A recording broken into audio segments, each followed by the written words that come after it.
Let's do this.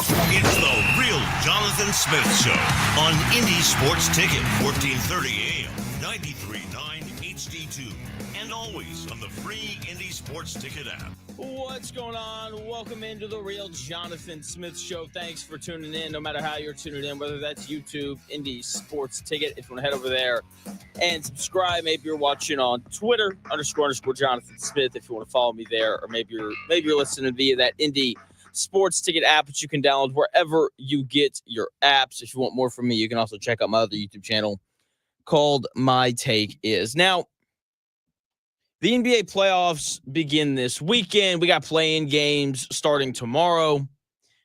And don't worry, I'm going to get to all that. But I want to start with the Indianapolis Colts because, we're a little over, we're 10 days away from the start of the NFL draft. And shout out to Warren Sharp. He's a guy on Twitter, X, whatever I'm supposed to call it now. And on his website, one of his writers put out an interesting article on the Indianapolis Colts, and more specifically on all of the needs of the Colts. And they started with the most glaring need, a tight end. And here, just listen to these numbers. They're kind of baffling. The Colts used the 14th highest rate of 2 tight end sets to pass the ball in the NFL last year. Despite that, the Colts tight ends were 32nd in receptions, 31st in yards, and 29th in targets earned, and 29th in touchdowns. The Colts don't just want Colston Loveland or Tyler Warren. The Colts need Colston Loveland or Tyler Warren or any other tight end in this year's NFL draft that can legitimately play. People have equated getting a tight end would help Anthony Richardson, and that whole move would just be about helping Anthony Richardson because, as we've seen throughout the history of the NFL, especially recent history, young quarterbacks tend to be a little bit better when they have a legitimate tight end that they can rely on. Anthony Richardson hasn't had that, clearly. And I'm sure that a weapon at tight end is all Anthony Richardson needs to take that leap. One piece away. That's sarcasm, by the way. With that being said, Anthony Richardson is not the only person employed by the Indianapolis Colts going into year 3 that would greatly benefit from having a reliable option at tight end. For Anthony Richardson, like we've seen some of these other quarterbacks in the NFL have success with tight ends. Think, Zach Ertz in Washington last year with Jaden Daniels.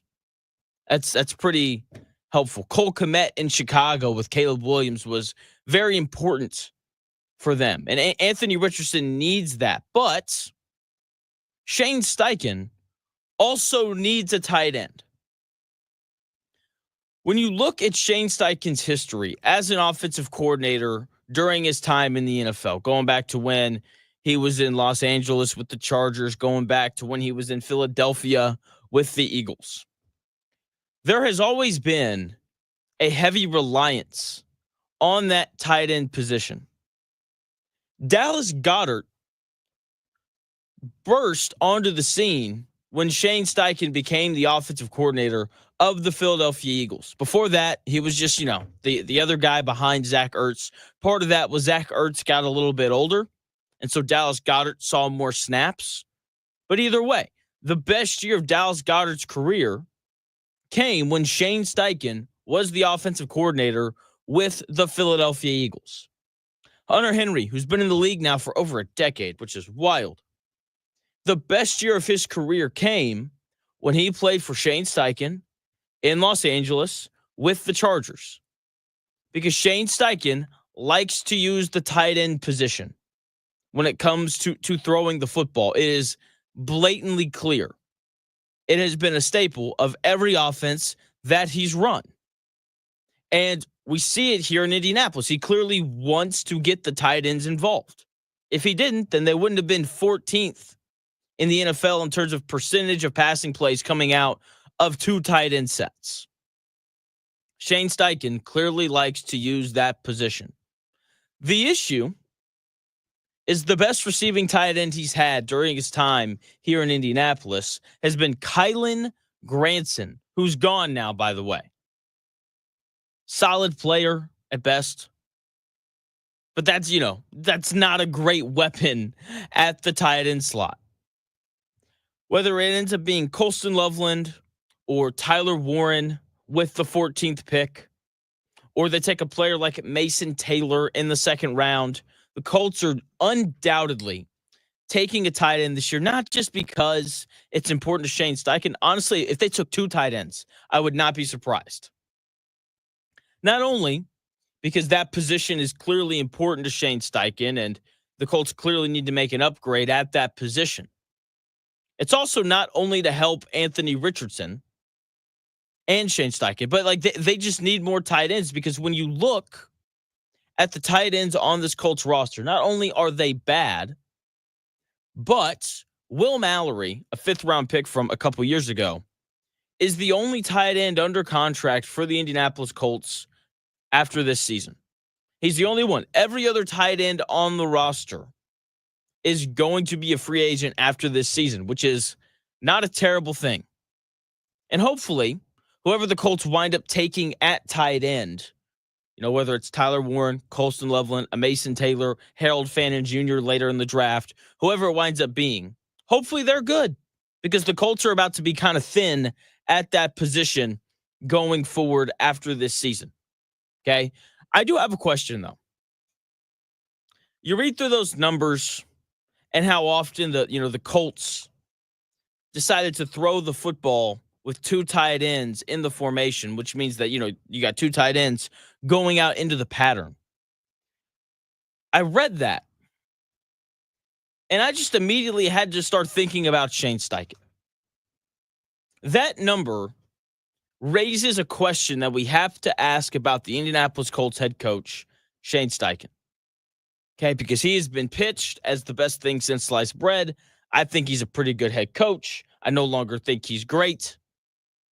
Still tough to win 9 games with Gardner Minshew, and the fact that they went 8-9 with, a quarterback completing 47% of his passes starting, 12 of the 17 games that the Colts played. I think it's hard to win 8 games when your quarterback's that bad. I do have a question, though. Why was Shane Steichen using 2 tight ends to throw the ball as often as he did when everyone knows that this Colts tight end room is nothing short of terrible? Here are those numbers for you. Once again, the Colts tight ends ranked 32nd, that's last, in the NFL in receptions. They were 31st, second to last, in receiving yards by tight ends. They were 29th in targets earned and 29th in touchdowns. Yet, for some reason, Colts head coach and offensive play caller Shane Steichen decided to use the 14th highest rate of 2 tight end sets to pass the football. That doesn't make sense. The best coaches in every sport know how to use what they have. We have seen this revelation in the NFL.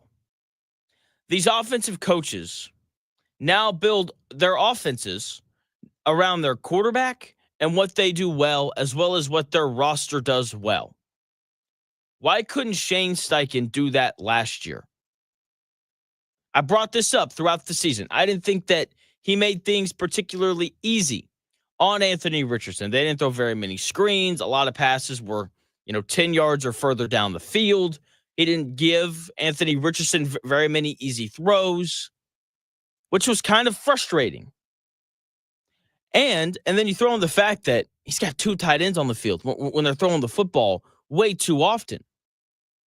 And then you see this last year, and then you compare it to the Ravens and how they moved heaven and earth when Lamar Jackson showed up to make sure that he was in an offense that he could find real legitimate success in.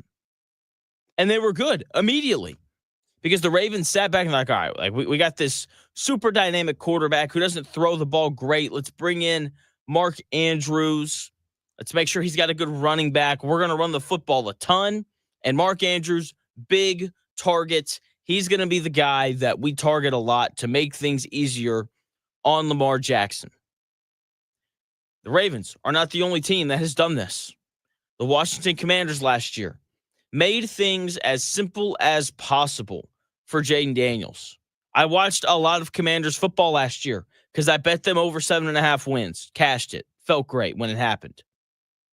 A lot of screens, a lot of easy slant routes, and then from time to time, they're throwing a go ball down the sideline when they had one-on-one coverage. That was very basically the Washington Commanders passing attack last year. Cliff Kingsbury, offensive coordinator and play caller for the Washington Commanders, made things as easy as possible on Jaden Daniels. The Broncos, Sean Payton, one of the best offensive coaches in the NFL, didn't have any good tight ends last year. So you know what the Broncos didn't do? They didn't make two of their receiver options two tight ends when Bo Nix dropped back to pass the football.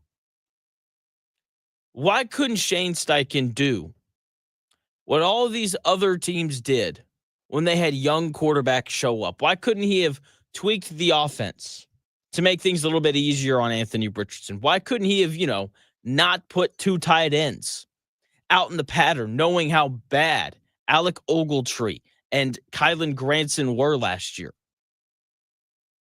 Let me ask you another question. Who were the Colts' 3 best pass catchers last year? Josh Downs, Alec Pierce, and Michael Pittman Jr. When you go to 2 tight ends, you are taking one of those 3 players off the field. Why would you do that when you have a quarterback struggling as much as Anthony Richardson did last year? This seems like a common sense thing. Like, you know what? Hey, I got a quarterback who really struggles to throw the football accurately. So you know what? We're going to take our best receivers, Michael Pittman Jr., who does a really good job commanding the intermediate part of the field. Josh Downs, a guy who does a really good job of creating separation on those underneath routes and has the speed to beat guys deep down the sideline. Speaking of beating guys deep down the sideline, how about Alec Pierce? How about we have all 3 of those guys on the field at once just to make things a little bit easier for your, starting quarterback who, as we all know, struggled a lot last year. That just seems like common sense, but I don't know. Maybe there's something about it that I don't understand. Maybe they're going 2 tight ends to make it look like they're going to run the football, and then they throw it, and then the defense is like, oh no, a guy with a 48% completion percentage is going to throw the football. Oh no, watch out. Everybody, hurry. Get to your zone. Guard your man. Jeez, it's frustrating.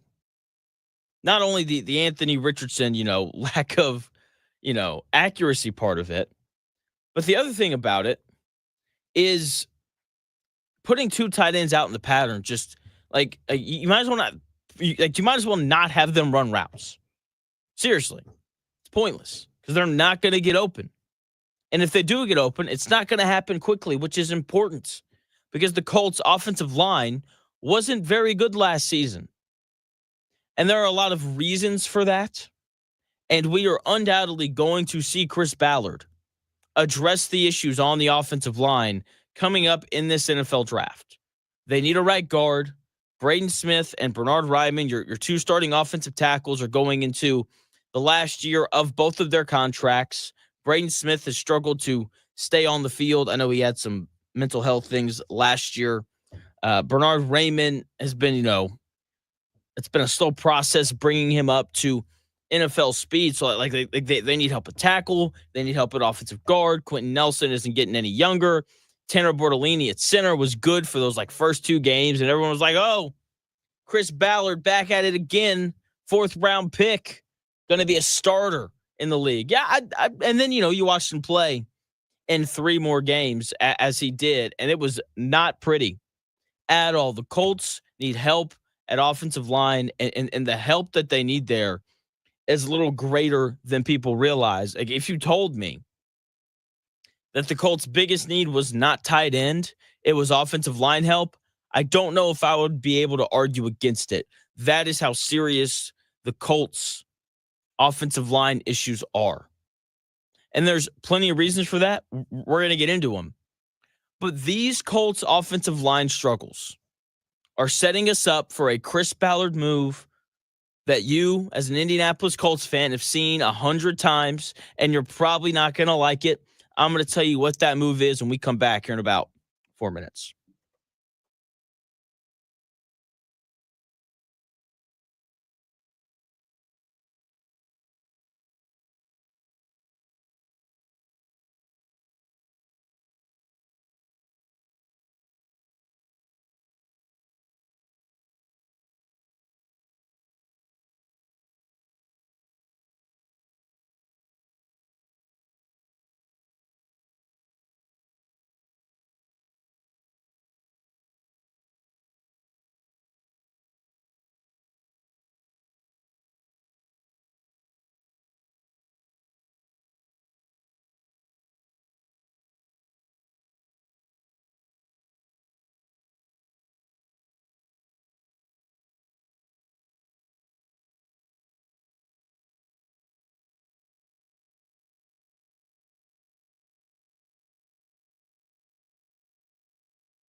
If it's in today's sports world, it's here.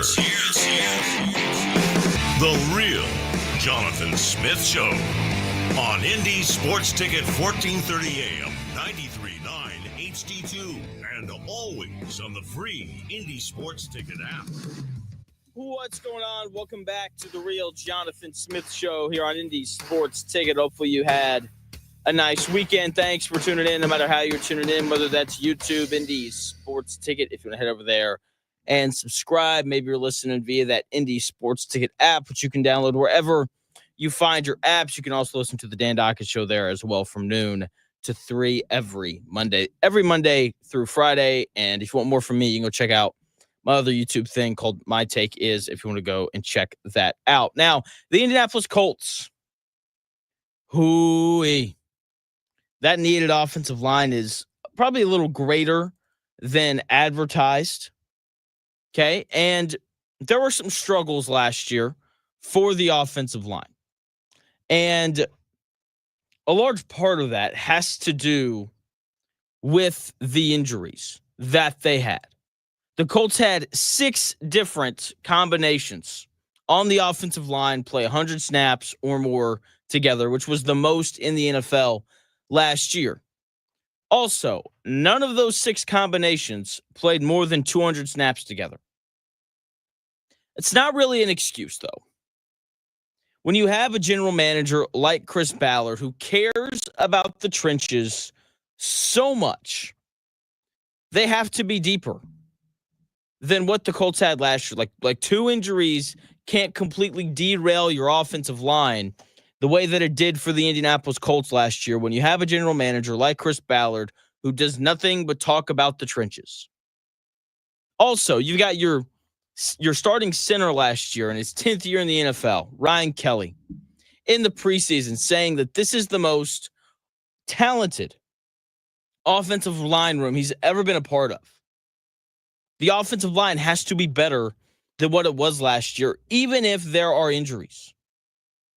Anthony Richardson only had a clean pocket on 53.5% of his dropbacks. That was 33rd in the NFL. Anthony Richardson was bad last year. This is not an excuse saying, better offensive line and then the kid will be great. That is not what this is. But the offensive line definitely didn't help. The fact that Anthony Richardson only got sacked 14 times last year is kind of crazy.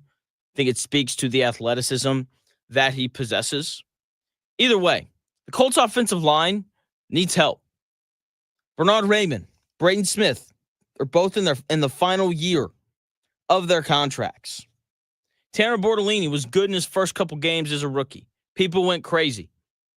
But guess what? He was a 4th-round pick for a reason. He struggled in the last 3 games that he played in. Okay, as of right now, the Colts only have 2 players on their roster that played right guard last year.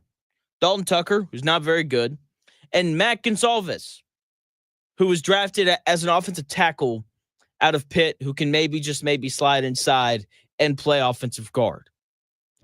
The Colts are going to use their picks this year on offensive linemen. I feel pretty confident that they're going to take a tight end with that 14th pick, especially if Tyler Warren is on the board. But let's say the Saints end up not going quarterback at 9 and they wind up taking Tyler Warren instead. Or maybe the Jets take him. I don't know. All of a sudden, he's gone. Colston Loveland's there. Let's say the Colts don't feel great about him. Don't be surprised if/when the Indianapolis Colts trade back from that 14th pick to take an offensive tackle or an offensive guard later in the first round and also pick up a couple extra picks. That is 1,000%, 1,000,000% on the board of potential options that the Indianapolis Colts have this next season or in this draft that is 10 days away. Josh Simmons is the name to watch when it comes to the Colts trading back and then drafting an offensive lineman. Josh Simmons is a big offensive tackle out of Ohio State. In most recent mocks, he's projected to go somewhere around 31st. For reference, the Kansas City Chiefs have the 31st pick, and they're trying to retool that offensive line as well. So, in theory, the Colts would have to trade back to before that 31st pick. So, a team like the Rams, maybe the Rams want to trade up to grab Jackson Dart or someone else that can help them win right now. That would make a lot of sense for the Rams to call the Colts, be like, hey, we'd like to trade up to 14. Would you like to trade back to 26? And you can draft Josh Simmons? That would make a lot of sense for both sides, really. If the Steelers wanted to trade up to 14 to grab a quarterback, Colts would make a lot of sense. Steelers have the 21st pick. That might be a little too early to take Josh Simmons, but maybe, Tyler Booker, the offensive guard out of Alabama, maybe he falls and the Colts grab him at 21. Maybe the Colts trade back to 21 and then trade back again to 25. Pick up 2 extra picks in the 7th round. That would make Chris Ballard so happy. I'm just trying to prepare you that if Tyler Warren goes before 14, do not be surprised if the Colts trade down in the 1st round to draft a guy like Josh Simmons in, with, the 26th pick or whatever it ends up being. That is 1,000,000% on the board. Speaking of on the board, Rory McElroy is now on a legendary board. He is the 6th golfer in the history of golf, which has been around for a really long time, to complete the career Grand Slam. Took him longer than everyone else to do it. Who cares, though? He's on the board. 35 years old. Let's go. It is a major, major accomplishment. Speaking of major accomplishment, it's his first major win in 11 years. Insane. And golf very rarely moves me.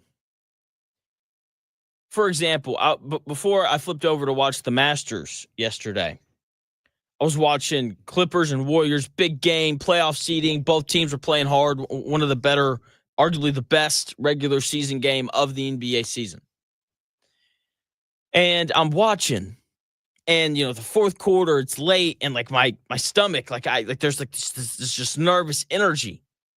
Who's gonna make a play? Is James Harden gonna make a play here? Is it gonna be Kawhi Leonard? Is it gonna be Steph? Is he gonna hit another big time 3? Jimmy Butler been getting to the bucket all night.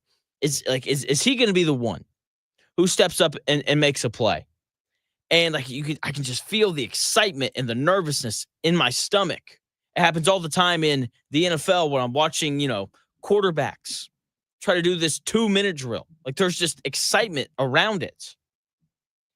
And when I watch golf, I don't usually get that. For whatever reason, it just doesn't really happen for me. And that was not the case yesterday. Yesterday, I'm on my couch. I'm watching golf. And I got to be honest, I am a big Bryson DeChambeau fan. Okay. Love that he hits the piss out of the golf ball. I love that, he's got some passion. His YouTube channel's pretty good as well. It just is. I like it. It's good. It's fun. It's entertaining. That's what sports should be. And I think that in a golf world that doesn't fully understand that, Bryson DeChambeau does. Done with that little rant. Back to Rory. But yesterday, I found myself rooting for Rory McElroy. And I'm sitting there, and my wife is watching with me, and she can tell I'm nervous. She's like, Jonathan, why are you being like this? What is the significance of this? And then I explained to her the whole Rory thing, and last year how he, kind of had a chance to win the U.S. Open, to get that monkey off his back, having not won a major in a decade, and he chokes late, and Bryson DeChambeau hits the amazing shot from the bunker, and it was cool, and I'm watching Rory yesterday, and I'm like, is he going to do it again? Is he going to choke away an opportunity again to win the Masters for the first time, to put on that green jacket, to, complete the career Grand Slam, but most importantly, get that golf major-sized monkey off his back, because he hadn't been able to do it. And I'm walking her through all this. And then he hits that just incredible approach shot on 17. just puts it down, puts it in. And I'm like, here we go. Dude, this guy has, it's like he's going to do it. He's going to do it. And then the 18th hole, he drives it, puts it in a bunker. And then, the announcers, way more about golf than I do, are talking about like how this is an easier shot because he's like on the slope. And I'm just like, I don't know. Whenever I wind up in a bunker, it never really goes well. So I'm leaning forward and I'm watching, and chips it. And he gets it up, man. And boom, crowd clapping. He's like 4 to 5 feet away. And I love the graphic that they put up. If you looked in the top right corner, they flash up this thing. It's got a red background, white lettering, said, for a career grand slam. He hits that putt. He pars it. If he pars it, he wins the Masters. He completes his career grand slam. He gets the monkey off his back. He's going to win at 12 under. And then Rose never gets a chance to compete in the playoff. And he pushes it left, or I guess he pulls it left. Putt never had a chance. The guy in the crowd who was like, get in the hole, idiot. What's that guy doing? And then you just see like this smile on Rory McElroy's face. Like, you got to be kidding me, man. Steps up, taps it in, walks back to the tee box on 18, and like plays a perfect 18th hole. Like there's probably some sort of advantage there, right? That he gets to play the hole twice in a row. Meanwhile, Rose is, just off on like a putting green, and he's off at the driving range, just trying to, stay loose. But then again, if you want that advantage, then be in the final group. I don't know what else to tell you. And man, I'm sitting there, I'm like, is he really going to blow it again? Is Rory McElroy going to choke this away again? And he found a way to not choke it away. He found a way to stay in it, to bounce back. I believe he birdied the 18th. He wins the Masters. And I genuine reactions don't happen very often in sports. A lot of stuff just feels fabricated now. For example, you go back to Jason Tatum winning, the NBA Finals last year. Like everything he said had already been said before, and it felt a little fake. Not saying that it was, but just kind of felt that way. I think it's very rare now that you get these like awesome, genuine reactions. And McElroy hits the putt and just collapses, falls to the ground. I don't think he was crying. He just looked absolutely overwhelmed because he finally did it. He finally completes this career grand slam. He finally wins a major for the first time in 11 years. And usually when guys or teams win, a finals or, a major in tennis or golf or whatever, it happens. I'm like, all right, yeah, like that's cool. What's next? This is one of the few times where I just genuinely felt happy for someone to win something. It's one of the few times. It was the Masters. It lived up to it again, right? We had, the first playoff in like 7 years, and it ends with McElroy putting on the green jacket, and it was amazing. I'm so glad that I watched it, and I can't wait for the Masters again next year because it's going to be nothing short of spectacular. Speaking of spectacular, NBA playoffs, baby. We got playing games starting tomorrow, Saturday, 1 o'clock, Gainbridge Fieldhouse. Be there. Pacers, Bucks, game 1. My thoughts on Pacers, Bucks when we come back here in about 4 minutes.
it may, one day, be a must-listen for sports enthusiasts. Yeah, and monkeys might fly out of my butt. Uh-oh. The Real Jonathan Smith Show on Indy Sports Ticket 1430 AM, 93.9 HD2, and always on the free Indy Sports Ticket app. What's going on? Welcome back to the Real Jonathan Smith Show here on Indy Sports Ticket. Hopefully you're having a nice week. Or hopefully you had a nice weekend. I don't know. My mind just, it's on tomorrow night. Playing games for the NBA playoffs start tomorrow night. Can't wait for those. And, yeah, I'm pumped up, ready to go for all of it. Thanks for tuning in to the Real Jonathan Smith Show, no matter how you're tuning in, whether that's YouTube, Indy Sports Ticket, if you want to head over there and subscribe. Maybe you're listening via that Indy Sports app, which you can download wherever you find your apps. You can also listen to the show on Twitter, __ Jonathan Smith, if you would like to follow me there. And if you want even more from me, feel free to check out My Take Is on YouTube. That is my other little platform that I just started, and it's going pretty well. So anyway, Pacers, Bucks. The Pacers have now won 50 games for the first time in 11 years. Okay, which is awesome.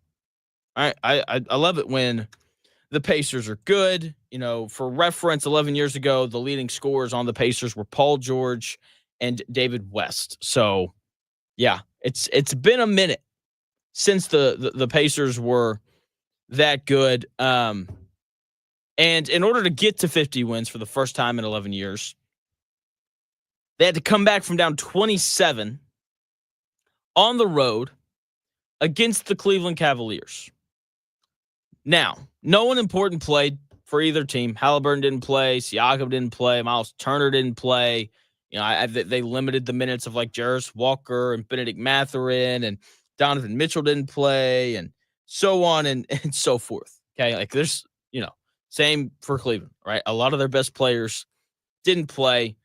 So we got to watch the end of the bench for both teams really duke it out, and it was honestly kind of fun. And, they're sitting their opponents because Cleveland's locked into that first seed. The Pacers are, they're locked into 4. They know they're playing the Bucks.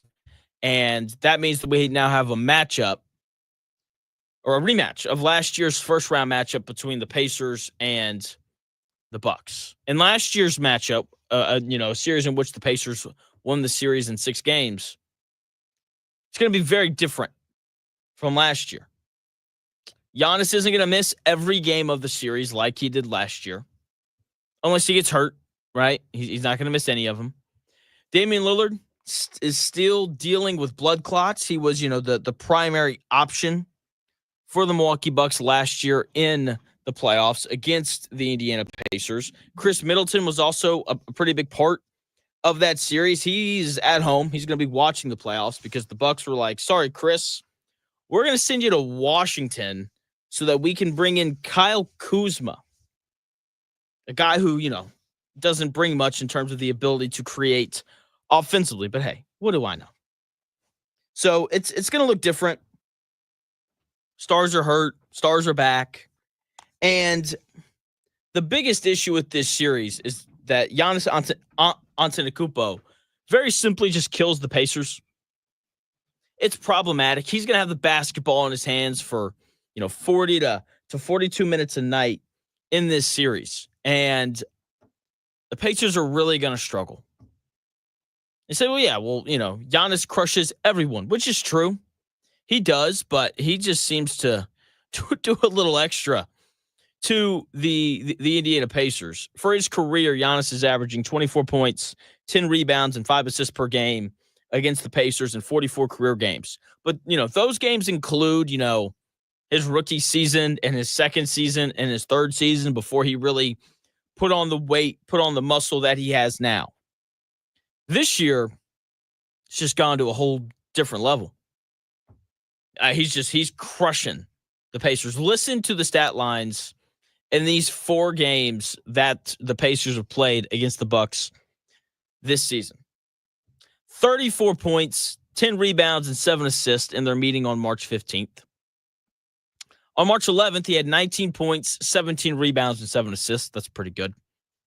December 31st, he had 30 points, 12 rebounds, and 5 assists. And then in their first meeting this year, he went for 37 points, 10 rebounds, and 11 assists. That doesn't even include the blocks and the steals that that he had. For this season, Giannis is averaging 30 points, 12 rebounds, and 7.5 assists per game when he plays against the Indiana Pacers. Kate Cunningham, great player. I think the Pacers would have much preferred to play the Pistons just to avoid Giannis. And yes, there's no one in the NBA who can guard Giannis. I know that as soon as I bring up this next point, I'm going to get like immediate pushback and be like, yeah, well, no one can guard Giannis. But like, obviously, just all right. The Pacers don't have a good matchup for him. Like, there are different teams in the NBA where, like, let's just go out west because this is the first guy that came to mind. Like, if the Nuggets were to somehow, some way meet the Bucks in the NBA Finals, they'd be like Aaron Gordon, big, athletic, long, strong. Giannis is still going to do his thing, but Aaron Gordon's really going to make him work for it. Pacers don't have anyone on their roster that can even like make Giannis work for it. Aaron Nesmith is an absolute dog in every way, shape, and form. Like, he's just tough and he is physical and he gets up underneath dudes and he's not afraid. It's why he doesn't miss free throws late in games. Okay, Aaron Nesmith, awesome. Too small for Giannis. Andrew Nembhard should make an all-defense team this year. That is how good he has been defensively, defending some of the best guards in the NBA. Here's the issue. Andrew Nembhard is like 6'5". Okay? Like, that guy's not guarding Giannis. Miles Turner doesn't have the foot speed. Also has to guard Brook Lopez. He's out. So that leaves you with Pascal Siakam, who's a good defender, not a great one. He's long. The issue is he's just small. He's just skinnier than Giannis. He doesn't have the size and the strength to deal with Giannis's size and brute strength. Obi Toppin runs into the same issue. Obi Toppin, also not a very physical defender, which I feel like you have to be when you're defending Giannis. Like, you have to meet him because he's running into you. You know it's going to happen. When you look up and down the Pacers roster, I think the most ideal guy in terms of like size, weight, strength, all those things that you would want to defend Giannis is Jarris Walker. Like, he's probably your best option. The issue is it's his second year in the league. He's probably going to play like around 12 minutes per game in the playoffs, if even that. So he's not going to like play enough, even if he does guard Giannis, to have any sort of large impact. Then again, if he steps out on the floor and he does a great job, then maybe he earns those minutes. We'll see. Now, another difference is that the Pacers do have home court advantage this time around in this playoff series. Gamebridge, as we all know, is going to be absolutely rocking. Hopefully you're able to go because, I was able to go to one of the games last year and it was a blast in every sense of the word. That is an important advantage for the Pacers this year. If they can just defend home court, then they'll win the series. Doing it against Giannis, though, not going to be easy. That's going to be tough. Game 1 is going to be an absolute war. So is game 2, 3, 4, and however many other games they wind up playing in this series, because Giannis is one of the most competitive dudes in the league. He's going to bring it every time out on the floor. With that being said, right now I'm leaning Pacers in 7 over the Bucks. That's how I feel about it right now. We'll wait and see. Can't wait. I'm absolutely pumped to see how that series goes. For the rest of the Eastern Conference, play-in games, once again, those start tomorrow night. The play-in is an excellent, excellent thing. Without it, you don't get the effort that we saw from the Clippers and Warriors yesterday. Okay, it gives some of these other teams, like the Magic, who've struggled with injuries all year, okay, it gives them an opportunity to play in and hopefully make the playoffs. And so those games, once again, playing games start tomorrow night, Tuesday night. Hawks, Orlando get it started at 7:30. And then Memphis plays Golden State at 10. Got a long night ahead of me tomorrow. Can't wait for it, though. It's going to be great. And for the Eastern Conference, if I'm Cleveland and Boston, you know that they want to avoid playing against the Magic. Of the 4 playing teams in the East, the Magic are, I think, pretty clearly the best.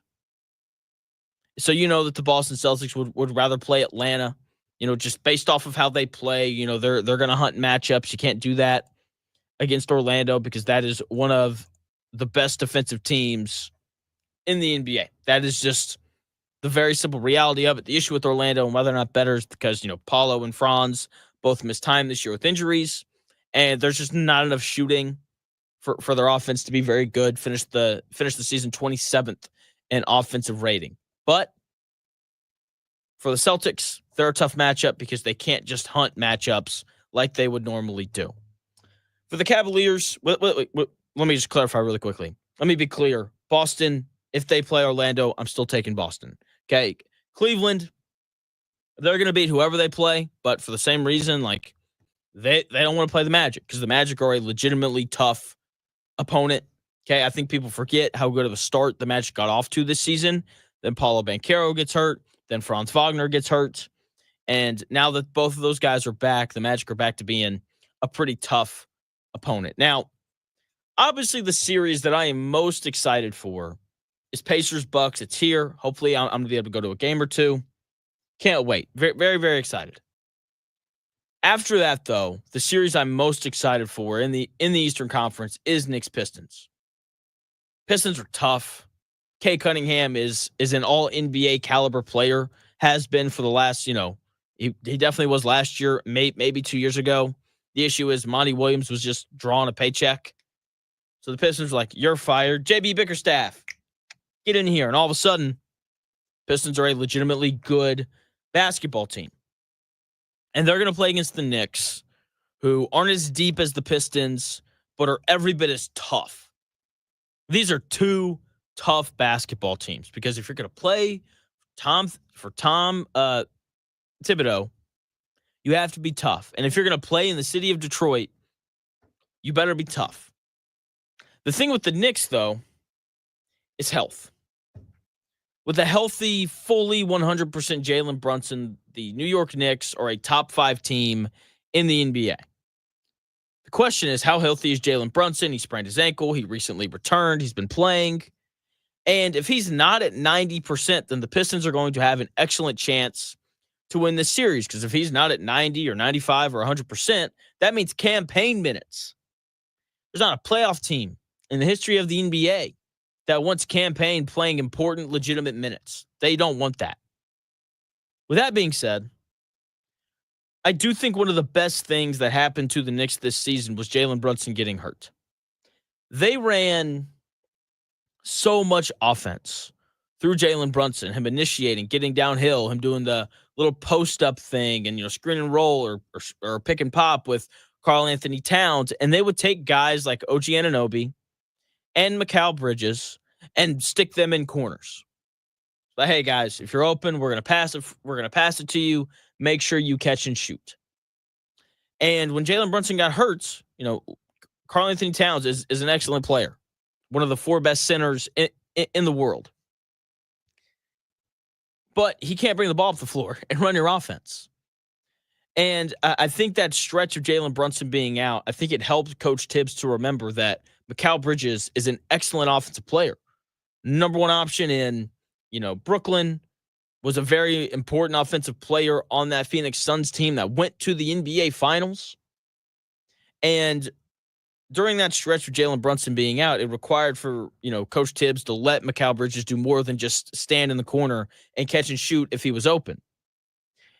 And so even if Jalen Brunson isn't fully playoff ready, the Knicks do have an option in Mikal Bridges to run their offense through between him and Towns. They can do that early in the series if Jalen Brunson just needs a little bit longer to get his legs underneath him. Obviously, Brunson's going to play, but maybe they don't have him handle the basketball for, 40 of the 43 minutes he's on the floor. Maybe it's more like 35 of the 43 minutes just to kind of spell him a little bit during the game. I like the Knicks in 7 in that series just because experience I do think is important. And the Knicks have way more postseason experience than the Pistons, but the Pistons are fearless. They've got some depth. The Knicks do not have that. They're going to play 7, maybe 8 guys, and that's really going to be it.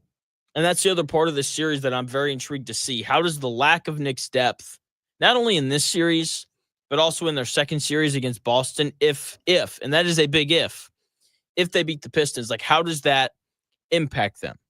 But this series is going to be great. I can't wait for the world to really sit down and watch Cade Cunningham play. Like, the guy's a former number 1 overall pick. He's an absolute stud. He's been one of the 15 best players in the NBA this season. And I think people are going to get the real Cade Cunningham experience in the playoffs. And I can't wait for people to experience Cade Cunningham and him posting up. And it's going to be great. Can't wait for that series. So that is the Eastern Conference side of the NBA playoffs.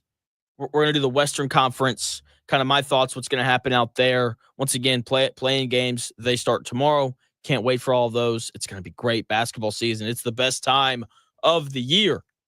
And I can't wait when we come back here in about 4 minutes, more on the NBA playoffs. And we're also going to talk Tennessee's Nico Iamaleava leaving, or more so of Tennessee pushing him out the door. All that when we come back here in about 4.5 minutes.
do this. It's the Real Jonathan Smith Show on Indy Sports Ticket, 1430 AM, 93.9 HD2, and always on the free Indy Sports Ticket app.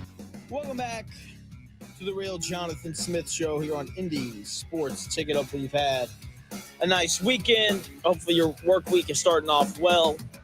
Thanks for tuning in, no matter how you're tuning in, whether that's YouTube, Indy Sports Ticket, if you want to head over there and subscribe. Maybe you're listening via the Indy Sports Ticket app, but you can download wherever you find your apps. Maybe you're watching on Twitter, __ Jonathan Smith, if you want to watch and follow me there. You can also get a little bit more from me if you go check out the My Take Is YouTube channel. Now, just hit on the Eastern Conference playoffs, the Pacers. I like them over the Bucks in 7 play-in games. Start tomorrow night. Don't worry.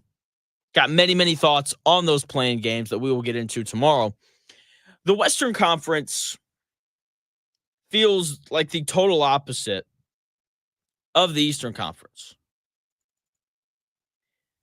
When you look at the East, we are set up for this crash course between the Cleveland Cavaliers and the Boston Celtics in the Eastern Conference Finals. They have clearly been the two best teams in the Eastern Conference from start to finish. I know that the Pacers have, the fourth best record in the NBA over the last 57 games, if I'm doing my math correctly there.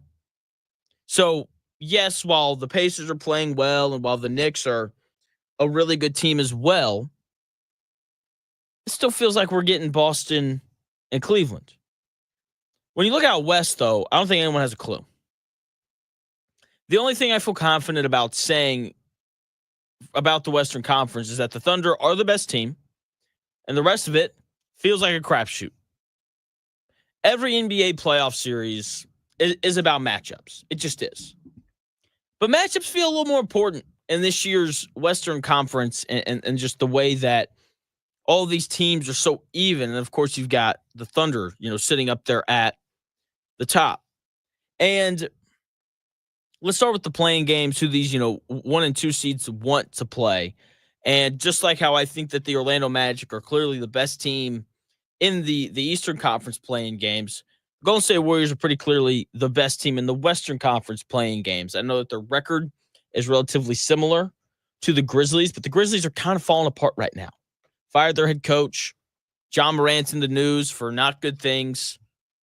Okay, so I think the Warriors cruise pretty easily tomorrow night. With that being said, there is some history in that game, so we'll see. But the Rockets are pulling for the Grizzlies. They don't want to play that older, more experienced Golden State Warriors team because this, with the exception of Fred VanVleet, no one else on that Houston Rockets team has real deep, legitimate playoff experience. Maybe you could argue Dylan Brooks, but I don't know.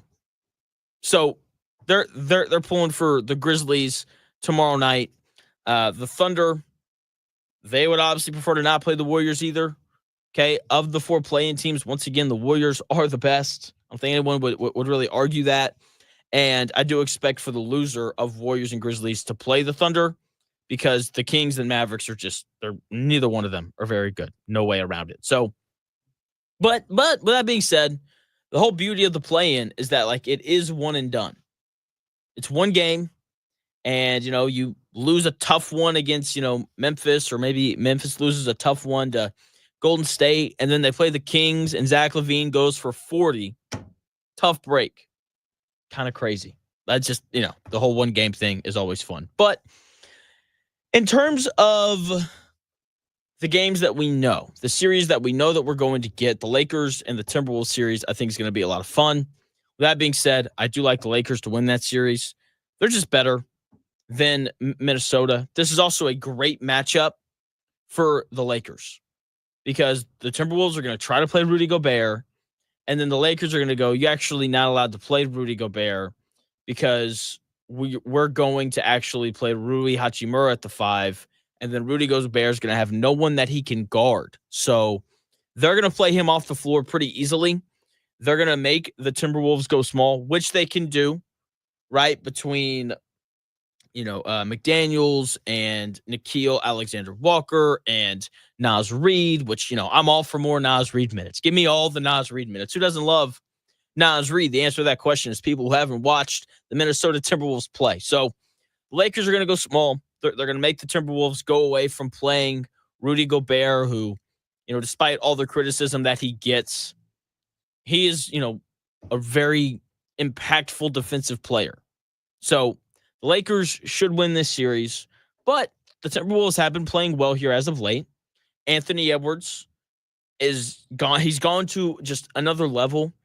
When we talk about the best three-point shooters in the NBA, no one will mention Anthony Edwards, even though he should be. He's shooting 39% from three on 10 attempts per game. For reference, Steph Curry is shooting 39% from three on 11 attempts per game. That's crazy. Anthony Edwards is more than good enough to be the best player in a series. I don't expect him to be. I expect for Luka Doncic to be, but it's still going to be fun watching him duke it out with LeBron and Luka. The Timberwolves do have, a couple decent options to throw at LeBron and Luka. With that being said, I like the Lakers in 6. I think the Timberwolves win 2 games because Anthony Edwards is very capable of turning into Superman, and I think that happens twice in the series. Clippers Nuggets feels weird. Very few people had the Clippers finishing 5th in the West before the year started. In fact, you could argue they're the second best team in the Western Conference. In their final 15 games of the season, they're 3rd in net rating. It's a really good basketball team. Kawhi Leonard is, he's not San Antonio Kawhi. It's probably not Toronto Kawhi either, but he's still an awesome player. You just had to watch him play yesterday to know that. And so the Clippers finishing 5th is, it's really surprising. James Harden has had a really good year as well. And while people had lower expectations for the Clippers, people had higher expectations for the Nuggets than finishing 4th. They had some slippage late in the season. They fire their head coach. They fire their general manager as well, right before the playoffs start, which is weird. But part of that slippage was because Jamal Murray hadn't been playing. He played in their final 2 regular season games, though. The Nuggets won both. Between Aaron Gordon and Christian Brown, I feel pretty good about them having options to defend James Harden and Kawhi Leonard. Zubac, good news for the Clippers here. He's not going to be played off the floor, but he's going to have to guard Jokic, so good luck doing that. The big thing, though, is that Jamal Murray's back. And the question for the Nuggets is always the same. What do the minutes when Nikola Jokic is off the floor look like? Can they survive those minutes enough that way in those, 40 minutes that he's on the floor? Can they win? And I think the answer is going to be yes, just because they have Jamal Murray back. He gives them a legitimate offensive option to run their offense through. So give me the Nuggets to win that game in 6 since Jamal Murray's back. Maybe it goes 7 and the Nuggets finish them off at home. Also, home court advantage for the Nuggets, much bigger deal than everywhere else because playing at altitude is a legitimate challenge for anyone. So give me the Nuggets in 6. Tennessee, the college football team, not the Titans. They let Nico Iamaleava walk. If you're unfamiliar, Nico Iamaleava was projected to be the second quarterback drafted in the 2026 NFL draft. He's a redshirt freshman last year. Didn't, stun people with, amazing, numbers last year, but the kid's clearly talented. He's big. He's athletic. He can throw the ball over those mountains there. He can do all of those things. He is an incredible talent. And he signed his NIL deal. For some reason, $2.8 million or however much he signed for. There's a million different reports on how much he was being paid. Apparently, it wasn't enough. So he walks into his head coach's office and says, "Hey, coach, I need $4 million. I need a $1.2 million raise." And they're like, "Ha, no. And he goes, all right, fine then. I just won't practice. And then Josh Heupel was like, that's fine then. You just won't be on the team. See ya. Good for Josh Heupel. I am so glad that is what he did. From a program standpoint, you can't allow players to hold you hostage, especially players that threw 19 touchdowns and 11 interceptions last year and got blown out and didn't really do much of anything in the college football playoff. You can't allow those types of players to hold you hostage. And hopefully, the rest of college football follows suit. It's really funny. People complain, coaches as well, like coaches, fans, I think everyone complains about this whole NIL thing. But if the coaches wanted to, they could all come together and be like, you know what? We're just not going to pay players. That is an option. I actually think that would be incredibly funny. If all of the schools, athletic directors, and they all sat down with their boosters and like, hey guys, we're not paying anyone. If every school did that, I think that would actually be hysterical. But with that being said, Nico Iamaleava will get his money because they're not going to get, over, 150 schools or however many Division I football programs there are. They're not going to get all of them to buy into this idea that we just shouldn't pay players anymore, even though, once again, that would be just the absolute funniest thing. So Nico Iamaleava, he's gonna hit the portal. There's teams I'm sure already lined up. Apparently, shout out Dan Lanning, head coach of the Oregon Ducks. Apparently, Nico Iamaleava, or I guess his dad or someone associated with him, reached out to the Oregon Ducks. Was like, hey, if you pay us $4 million, we'll get in the portal. And then Dan Lanning picked up his cell phone and said, let me call Josh Heupel and let him know what's going on. So I already liked Dan Lanning. Love him even more now. Love that guy. Anyway, there's some booster out there that's like $4 million. Here you go, 19-year-old kid who hasn't really done much of anything. There is a booster out there who wants his alma mater to win badly enough that he will fork out the money for him. And if you don't believe me, then take a look at Michigan, who is going to pay a freshman $10 million this year. That is what the rumor is. I don't know if that's a real number or not, but it's crazy. These rich people being like, yeah, hey, ignorant, 19 or 20 something year old. Here's all this money. Even though you've never done anything and I don't know you at all, here you go. Great time to be good at sports and be 18 years old. Breaking news. Oh, this is going to start happening today. Executives and head coaches of teams that didn't make the playoffs are going to start being fired. The Pelicans fired their executive vice president, David Griffin. He was their head of basketball ops. And he's a good GM. He's the one who manufactured the Anthony Davis trade. They got a lot back. The issue has just been health. It's not his fault that Zion Williamson is lazy and doesn't play games. It's not his fault that CJ McCollum can't stay healthy. Trey Murphy, though, great pick. Dude can really ball. So sucks for him. He will land on his feet. He'll get another job at some point because, I think that guy evaluates talent well. He's just stuck in a place in New Orleans where Zion doesn't really want to be and doesn't care to be healthy. And the rest of the guys that he's drafted can't really seem to stay healthy either. When we come back, speaking of healthy, we're going to talk about the Colts. They've got the number 14 overall pick in the NFL draft. We are 10 days away from the draft, and I am so excited to see who the Colts wind up taking with that 14th pick. It's probably going to be a tight end.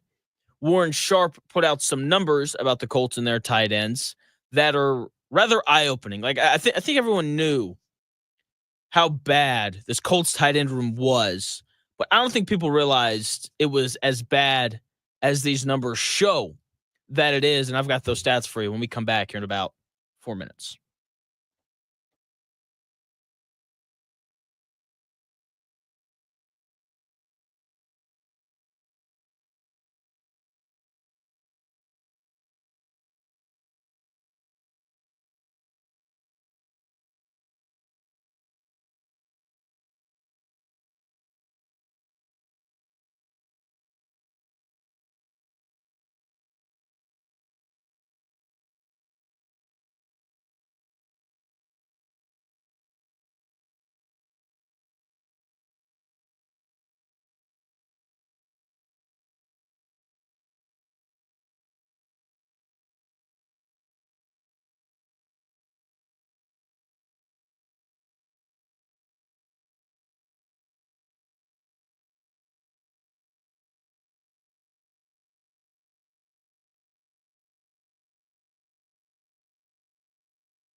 The best takes. Maybe. The Real Jonathan Smith Show on Indy Sports Ticket 1430 AM, 93.9 HD2, and always on the free Indy Sports Ticket app. What's going on? Welcome back to the Real Jonathan Smith Show here on Indy's Sports Ticket. Hopefully you had a nice weekend. I was all over the place doing all sorts of things. Friends got engaged Friday night, so I had an engagement party I had to go to. Had to go get brunch with some friends on Saturday. And Sunday saw some family. So busy weekend for me. Still caught all the hoops because, it's just that's how we roll over here. The Colts will select someone with their 14th pick in the NFL draft here in about 10 days. And it's probably going to be a tight end. A lot of mock drafts linking the Colts to Tyler Warren. With that 14th pick, maybe he comes off the board before then. And then, the Colts are like Colston Loveland, baby. That works too. And the Colts desperately need a tight end. Just listen to these stats. Warren Sharp, his website, fantastic. I got all this from him. The Colts had the 14th highest rate of 2 tight end sets to pass the ball this season.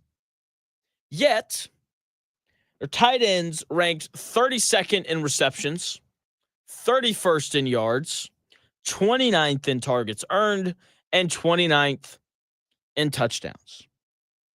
The Colts don't just want Colston Loveland or Tyler Warren. The Colts need Colston Loveland or Tyler Warren.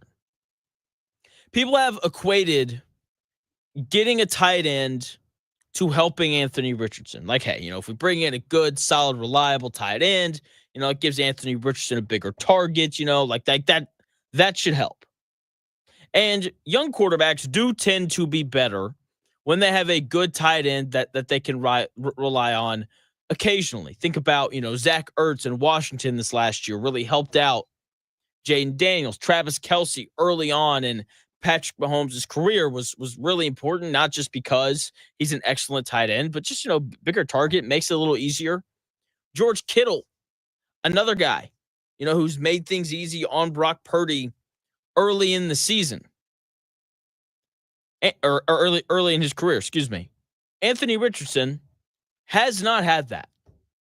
And I'm sure that, a weapon, a tight end, is the only thing that Anthony Richardson needs to really take that leap. That's sarcasm, sorry. With that being said, Anthony Richardson is not the only Colts employee going into his third year where expectations are high that would benefit from having a reliable option at tight end. When you look at Shane Steichen's history as a play caller, there has always been a heavy reliance on the tight end position. Reliance probably isn't the right word. How about emphasis? There's always been a heavy emphasis on the tight end position for Shane Steichen. Dallas Goedert burst onto the scene when Shane Steichen was his offensive coordinator just a few years ago. Part of that, I'm sure, was due to the fact that he was behind Zach Ertz, who's put together an outstanding career. The point still stands. Dallas Goedert's best season arguably came that year that Shane Steichen was the Philadelphia Eagles offensive coordinator. Hunter Henry, guy who's been in the league for like a decade now. The best year of his career came when he played for Shane Steichen on the Chargers. Shane Steichen likes to use the tight end position. There is no doubt about it. It has been a staple of every offense that he's run. During his 2 years in Indianapolis, the best tight end he's had has been Kylan Granson. That's not a great weapon at that tight end spot. It's just not. He's been average at best. That might be generous. Whether it's, Colston Loveland or Tyler Warren that the Colts take with the 14th pick. Maybe they wait till the second round and they take a Mason Taylor. Maybe they wait till the third round and take a Harold Fannin Jr. No matter who it is, the Colts need to make an upgrade at that tight end spot, especially if Shane Steichen wants to continue to throw the football out of that 2 tight end look. Maybe the Colts take 2 tight ends. And I get it. Like, when that pick happens, you're going to hear everyone on that, on site at the NFL draft that are covering it talk about how this is a move for Anthony Richardson to help him become a better player and to help him complete more passes, which isn't entirely false. Okay, that's kind of true. And no, not even kind of. It is true. But this move is also to help Shane Steichen because he clearly needs a tight end to run the offense that he wants to run.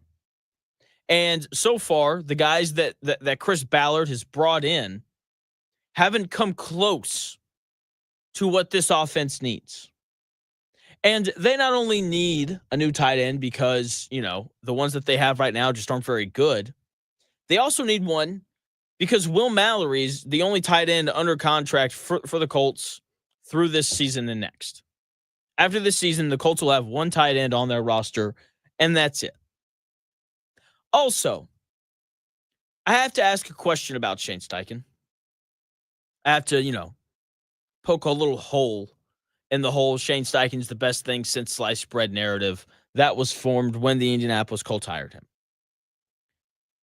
Why was Shane Steichen using 2 tight ends to throw the football as often as he was when everyone, you, me, literally everyone, that has paid even just the slightest amount of attention to the Indianapolis Colts knows that this tight end room is nothing short of awful?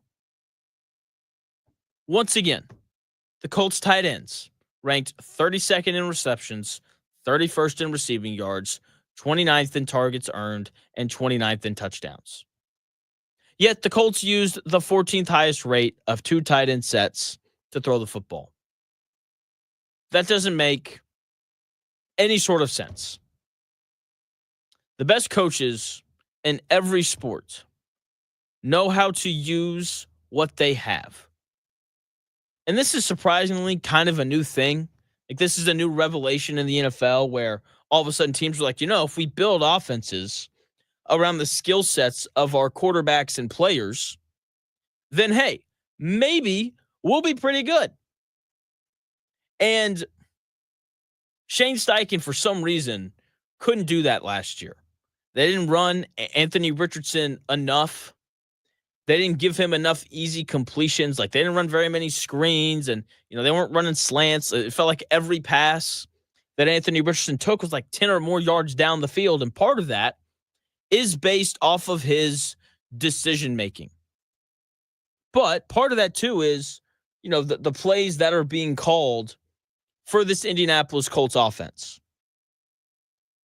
And while Shane Steichen is just like, this is my system, we're going to run it, 2 tight ends till the day we die, we've seen other teams like the Baltimore Ravens move heaven and earth when Lamar Jackson showed up to make sure that he was in an offense that he could thrive in. In the early years of Lamar Jackson, they ran him all the time. Why? Because Lamar Jackson wasn't as gifted a thrower of the football. He had to work at it, and now that he can really stand in the pocket and win games, they don't run him as much. The Commanders, they made things as simple as possible for Jaden Daniels last year.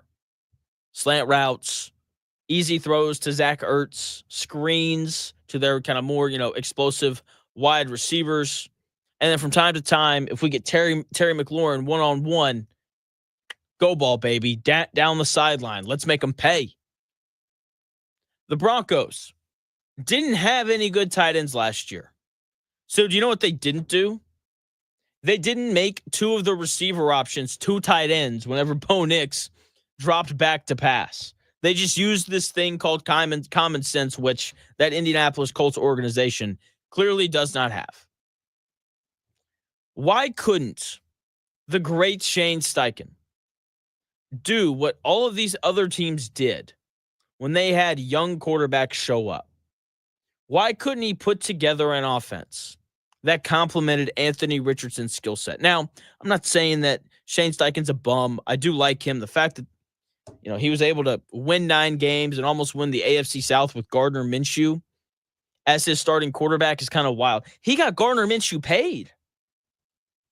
That's hard to do. So I don't think he's a terrible coach. The fact that he won 8 games with a quarterback last year that completed less than half of his passes, pretty impressive.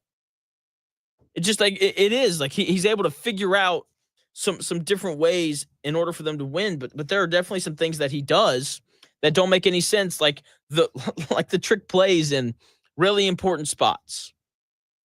And then there's this. It's like you've got bad tight ends. Why are they on the field? Like, more importantly, why do you have 2 of them on the field? When you have 3 receivers that can really play. The Colts' 3 best pass catchers last year, with 0 questions asked about it, were Josh Downs, guy who can create some separation underneath and can really go out and make plays. Alec Pierce, a deep threat who makes plays down the sideline as well as anyone else in the NFL did last year. And then, of course, Michael Pittman Jr., a guy who's put together a couple of really good seasons. Okay, a guy who can really kind of own the intermediate part of the field. Those were clearly the Colts' 3 best wide receivers last year. When you go to 2 tight ends, you're taking 2 of those guys, you're taking one of those 3 players off the field. Because, you got like Granson and Ogletree in routes, Jonathan Taylor's in a route, Michael Pittman Jr., and Alec Pierce. You're taking a guy in Josh Downs, or, you can sub him in and out however you want, off the field. And that just doesn't make any sort of sense whatsoever. It doesn't make any sense. And this is the part of Shane Steichen that I think people get frustrated with. The trick plays and then the whole like why are these guys on the field as much as they were? Seriously, like when you have a quarterback and Anthony Richardson, who, if I said Anthony Richardson struggled last year, that would be a major underestimate, or that would be just so like that word doesn't do it justice what Anthony Richardson did last year. He was bad. He was awful. And it just seems like a common sense thing to have your 3 best pass catchers on the field when you know that you're going to throw the football. That is the simple reality of it, especially when you have a guy in Josh Downs who's able to get open underneath all the time. And that's really why the Colts need a tight end. They just need an easy completion guy. Josh Downs could 1,000% have been that. Okay? And that's so important because, guys like Alec Ogletree and Kylan Granson, they just didn't get open. Meanwhile, those 3 receivers, Pierce, Downs, Pittman, those 3 guys get open. And that's so important, especially when you factor in the struggles that Colts offensive line had last year. That Colts offensive line was no good, sir. No good at all. And, between a bad offensive line that you have trying to protect your young starting quarterback and not putting the best receivers on the field when you're going to throw the football, like that just, it's baffling. It's baffling. But speaking of these Colts offensive line struggles, I do think that their need on the offensive line hasn't been discussed enough. So I'm going to talk about it. The Colts have a great need at the offensive line. It's not being discussed enough. I'm going to tell you why the Colts need help on the offensive line when we come back here in about 4 minutes.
This month, the government may get your taxes, but Carter's My Plumber has your rebates. Replace your old water heater this April with a new energy-efficient one from Carter's My Plumber and get an instant rebate of $150. Or get an additional $500 trade-in rebate on a tankless water heater. Because Carter knows there's nothing more taxing than taking a cold shower.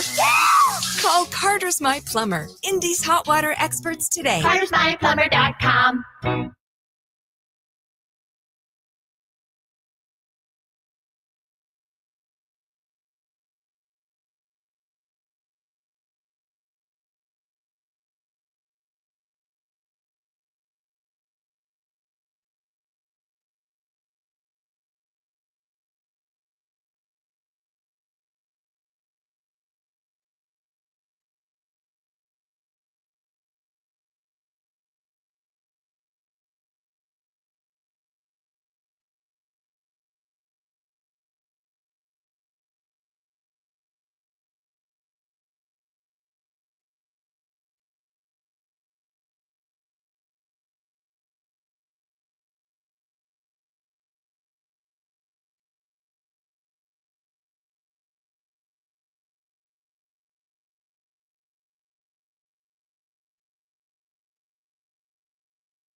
If it's in today's sports world, it's here. The Real Jonathan Smith Show on Indy Sports Ticket 1430 AM, 93.9 HD2, and always on the free Indy Sports Ticket app. What's going on? Welcome back to the Real Jonathan Smith Show here on Indy's Sports Ticket. Hopefully you had a nice weekend. Hopefully the start to your week it's going pretty well. Thanks for tuning in, no matter how you're tuning in, whether that's YouTube, Indy Sports Ticket, if you want to head over there and subscribe. Maybe watch it on Twitter, _ Jonathan Smith. You can also follow the station at Ticket 1430. Maybe you're listening via that Indy Sports Ticket app, which you can download wherever you get your apps. You can listen to not only me on there, but you can also listen to the Dan Dockett Show from noon to 3. You can hear me chime in on there as well. And if you want even more from me, you can go check out My Take Is on YouTube. That's a little side thing that I do as well. So here we go. Colts offensive line, great need. Part of why the Colts went 8-9 last year is because the offensive line just struggled. Okay, and now, to be fair to that offensive line room, part of why they struggled was because of the injuries. It's just a very simple reality of it, right? The Colts had 6 different combinations on their offensive line play 100 snaps or more. That was the most in the league. None of those combinations played more than 200 snaps together. And I think people hear that and go, oh, injuries. Happens. Tough break. Maybe we'll be healthier this next year. No. That is not an excuse. It's not. With how much Chris Ballard cares about and emphasizes the trench play, they have to be deeper. When Ryan Kelly, going into year 10, in the preseason, is asked about the offensive line room, and he looks at the person asking the question, and he says something like, he literally said this, and he says, this is the most talented offensive line room I've ever been in, that either means that every other offensive line room he had been in wasn't very good, or this group just didn't live up to the expectations that people had for it. And I'm leaning more towards the latter because they should have been better than what they were.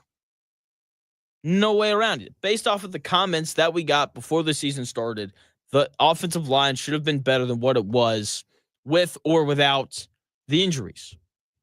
The only guy that was consistent, per usual, is Quentin Nelson. He's the only one, which isn't surprising because that dude can really play, and that guy's probably going to be a first ballot Hall of Famer, which is incredibly hard to do when you're an offensive lineman. Okay. Once again, though, the injuries not an excuse. Anthony Richardson only had a clean pocket on 53.5% of his dropbacks last year.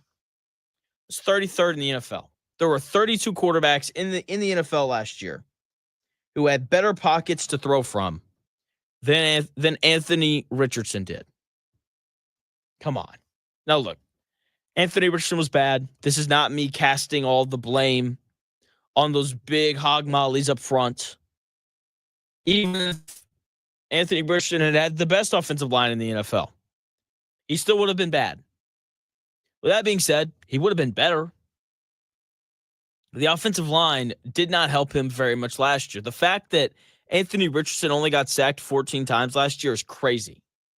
Okay, that speaks to the athleticism that he possesses. The Colts need help on the offensive line. They need depth and talent. They need both. Bernard Raymond and Braden Smith are both in the final year of their contracts. Tanner Bortolini, probably going to be the starter at center this year. He was good in his first couple games, and everyone cheered and was like, oh, Chris Ballard's the best. Got him in the 4th round, baby. And then you watched him play, the 3 other games that he played, and it was like, oh, that's not very good. It's not good at all. And then you look at the right guard position. As of right now, Dalton Tucker and Matt Gonsalves are the only 2 players on the roster that played right guard at all last year. That's problematic. Dalton Tucker, not very good. Matt Gonsalves, drafted as an offensive tackle last year out of Pitt. The Colts are going to use their picks this year on more offensive linemen. It is going to happen. And I feel pretty confident that they're going to take a tight end with that 14th pick. Tyler Warren, Colston Loveland, either one. If Tyler Warren's still on the board, they will absolutely take him at 14. I'd be very surprised if they didn't. But if he comes off the board, I do think that the chances that we see the patented Chris Ballard trade back in the first round at 1,000% comes into play. 1,000%. Tyler Warren goes 9th to the Saints. Colts go, all right, who are we calling? Let's trade back. Let's grab an offensive guard or an offensive tackle later here in the first round. That immediately becomes in play if Tyler Warren goes off the board to the Saints. And in terms of guys that they would draft at, to play offensive line later in the draft, Josh Simmons comes to mind. Josh Simmons visited with the Colts on Friday. He is an offensive tackle out of Ohio State that is currently projected to go 31st to the Kansas City Chiefs. If a team like the Rams, who have the 26th pick, wanted to trade up to grab a Jackson Dart or, maybe a Tatoria McMillan Falls, big wide receiver out of Arizona, maybe the Rams pick up the phone and they call the Colts and they trade up. The Rams are pretty aggressive in the draft, so that definitely seems like an option. And so that would make sense for the Colts. They trade back to 26. They grab Josh Simmons before the Chiefs were able to grab him.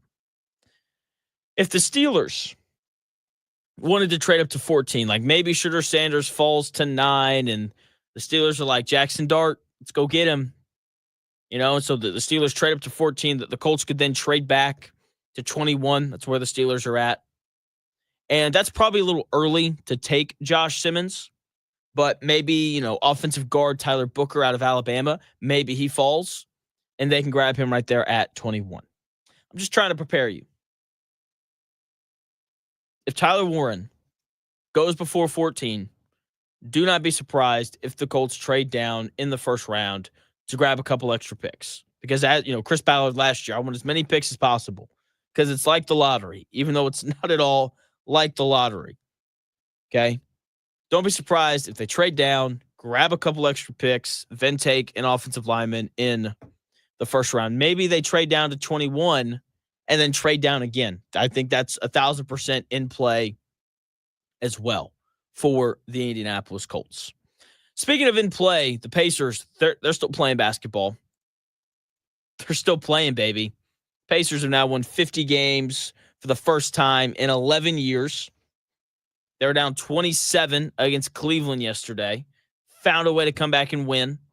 No one important played for either team. You know, no Donovan Mitchell, no Darius Garland, no Tyrese Halliburton, no Miles Turner, no Pascal Siakam. None of those guys played. Both teams sat their stars, as they should. Okay? So we got to watch the end of the bench play. Jared Allen did make an appearance in the game, just because he set a goal before the season to play in all 82 games, which he did. And I do very quickly want to bring this up. Mikal Bridges of the New York Knicks has played in like 556 straight games. And in game 82, he walked over, fouled someone 6 seconds into the game, was subbed out, and did not play the rest of the game. And this is making people upset. It's not a real record if he breaks it. Yes, it 1,000% is. Okay, because the whole point for me is like the guy's not load managing. He's not doing that. It'd be one thing if he did this, you know, in game 43 against Washington on the road, and he just didn't want to lose the streak, so he fouled and then went and sat down for the rest of the game. That would be very different than, you know, not playing in game 82, a game in which no one plays their stars. Okay, so a little different. Anyway, all the guys at the end of the Pacers bench wind up, you know, getting to play. They're down 23 in the fourth quarter, and they come storming back, and they win the game in overtime. Awesome. Gets them to 50 wins for the first time in 11 years. The last time the Pacers won 50 games, Paul George and David West were their leading scorers. Kind of crazy.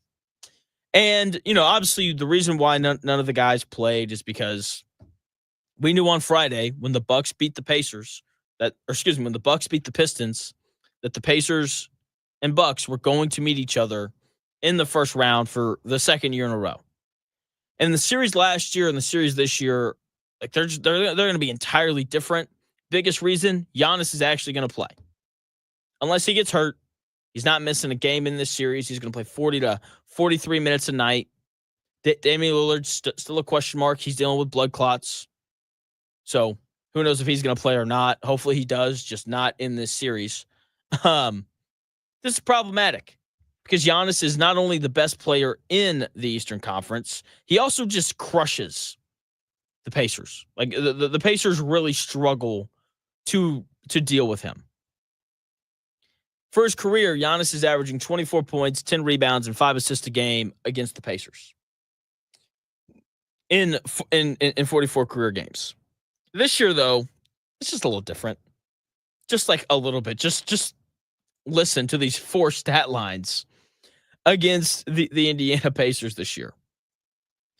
March 15th, 2025, so a month ago, Giannis went for 34 points, 10 rebounds, 7 assists, a steal, and a block. March 11th of this year, he went for 19 points, 17 rebounds, and 7 assists and a block. Going back to December 31st, Giannis went for 30 points, 12 rebounds, 5 assists, and 2 steals. And then in the first meeting of the year, way back in November, Giannis went for 37 points, 10 rebounds, 11 assists, 2 steals, and a block. He is problematic for the Indiana Pacers. This season, the last 4 games, the Pacers have played the Bucks. Giannis is averaging 30 points, 12 rebounds, and 7.5 assists. Pistons, I'm not going to say that. The Pistons are a good basketball team. Kate Cunningham, great player. Pacers would have much preferred to play the Pistons just to avoid Giannis because he gives them all sorts of fits. They don't have a good matchup for him. Aaron Nesmith, tough dude, plays his butt off every single night. It's why he's a fan favorite. Guy is not scared of anything. He's going to go at everyone.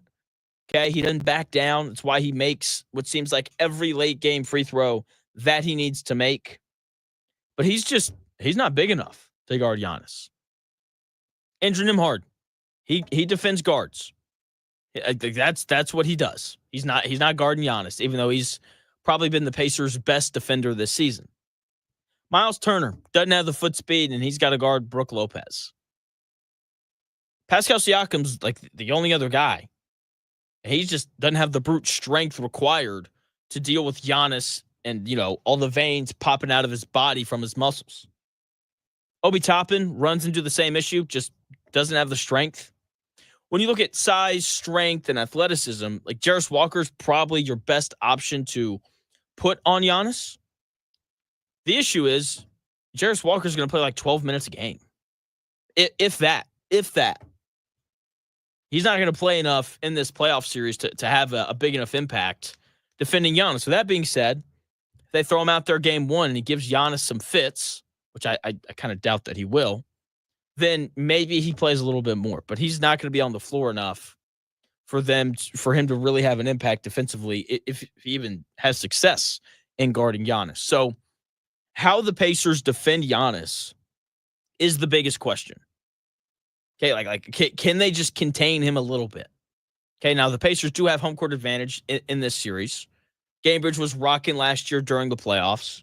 That's an important advantage for the Pacers this year. They can just defend home court, then they'll win the series. But doing it against Giannis is going to be really tough. With that being said, I'm taking the Pacers in 7 over the Bucks. Here's why. There's going to be 8 minutes a game around there where Giannis doesn't play. And for those 8 minutes, the Milwaukee Bucks are going to have to run their offense through Kevin Porter Jr., who was, not on anyone's team before this year started. They're going to run their offense through Kevin Porter Jr. and Kyle Kuzma. Pacers have to own those minutes. I mean, like Giannis goes to the bench for 2.5 minutes. We need a boom, 9-0 run by the Pacers. Giannis comes back in. Hopefully that they can play it close to even. Giannis goes back to the bench for 3 minutes. Boom. Pacers, 12-2 run. That's what it's going to have to be. I think that's what it's going to look like because the Pacers are a much better defensive team this year than they were last year. Offensively, not quite as dynamic. Part of that was the slow start that Tyrese Halliburton got off to, but he's playing much better here as of late. The offense has been much, much better when you look at, just the ratings or the offensive ratings for the Pacers for the full season. They're at 115.4 after the All-Star break. They're at 117, which is top 10 in the NBA, both for the season at 115 and post All-Star break at 117. So they can still score it. Like, of course they can. Like, that's what this team does. But defensively, playing really well. Like, they are. Like, you can't really complain. Like, after the All-Star break, their defensive rating is 111.5. Okay, they've been easily like one of the 5 or 6 best teams in the NBA after the All-Star break. After the first quarter of the season, they have the 4th best record in the NBA. Like, they are a good basketball team. They are favored to win the series. They are minus 190. The Bucks are plus 155 the last time I checked. Okay. Pacers win this series in 7. Giannis goes crazy.